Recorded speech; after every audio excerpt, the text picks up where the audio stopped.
Sirach chapter 38. Honor physicians for their services, for the Lord created them. For their gift of healing comes from the Most High, and they are rewarded by the King. The skill of physicians makes them distinguished, and in the presence of the great they are admired. The Lord created medicines out of the earth, and the sensible will not despise them. Was not water made sweet with a tree in order that its power might be known? And he gave skill to human beings that he might be glorified in his marvelous works.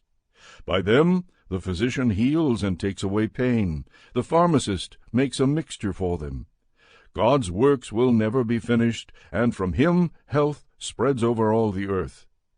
My child, when you are ill, do not delay, but pray to the Lord, and he will heal you.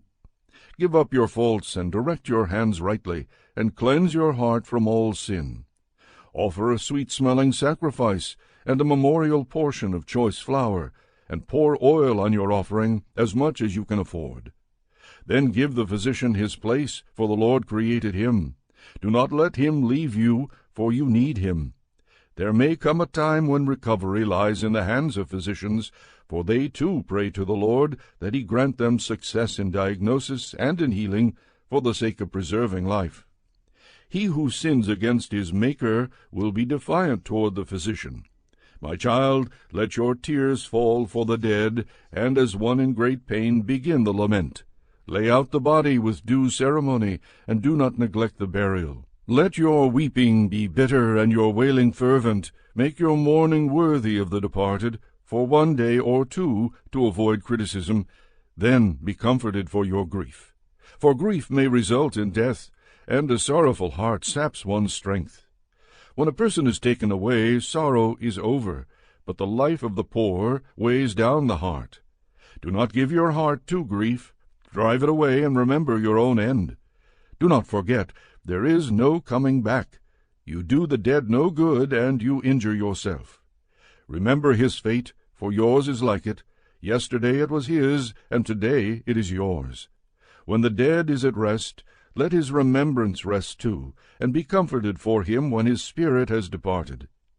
The wisdom of the scribe depends on the opportunity of leisure. Only the one who has little business can become wise. How can one become wise who handles the plow, and who glories in the shaft of a goad, who drives oxen, and is occupied with their work, and whose talk is about bulls? He sets his heart on plowing furrows, and he is careful about fodder for the heifers. So it is with every artisan and master artisan who labors by night as well as by day. Those who cut the signets of seals, each is diligent in making a great variety. They set their heart on painting a lifelike image, and they are careful to finish their work. So it is with the smith, sitting by the anvil, intent on his iron work. The breath of the fire melts his flesh, and he struggles with the heat of the furnace. The sound of the hammer deafens his ears, and his eyes are on the pattern of the object.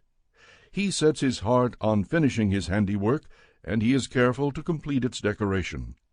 So it is with the potter sitting at his work, and turning the wheel with his feet. He is always deeply concerned over his products, and he produces them in quantity. He molds the clay with his arm, and makes it pliable with his feet.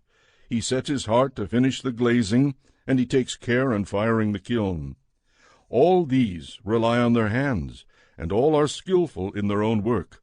Without them no city can be inhabited, and wherever they live they will not go hungry.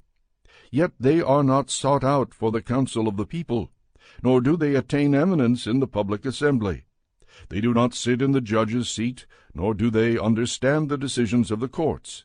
They cannot expound discipline or judgment, and they are not found among the rulers. But they maintain the fabric of the world, and their concern is for the exercise of their trade. How different the one who devotes himself to the study of the law of the Most High!